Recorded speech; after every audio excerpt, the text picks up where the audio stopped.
guys. So mag-ano sila, mag-umpisa sila mga ano pa 2 o'clock. Okay, so we have still a 1 hour na ano natin. Okay, so dito tayo po sa Raha Sulaiman. Ito po is Manila Bay. Okay. So, dito tayo na. Pasok tayo dito. Okay. Pag makikita mo, ano pa yan? Yan. Ito, mamaya, siraduhin yan dito. So, pag makita mo, marami rin dito nakaabang na, ayan, mga social media. Okay? Ayan.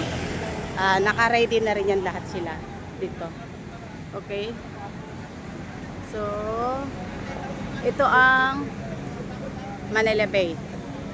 Okay? So, makita yung mga hotel sa taas. So, dito tayo. So, pag makikita mo, okay, ano natin yung i-focus natin.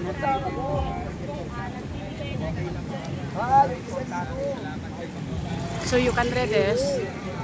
So, this one, they are saying here,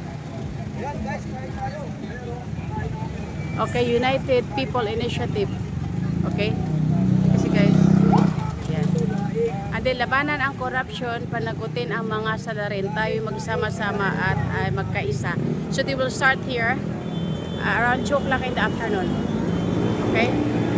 So, still have all the guarding there. Okay, the police car. Okay, now they are already to arrange all the stuff there. So, lahat ng mga social media na dito, lahat. Okay, so here. So, labanan ang corruption. So, you can see guys. So, lagi nila sinasabi yun, labanan ang corruption. So, okay. So, marami pa. Okay, so, yeah, so thank you guys. So, here is Aristocrat.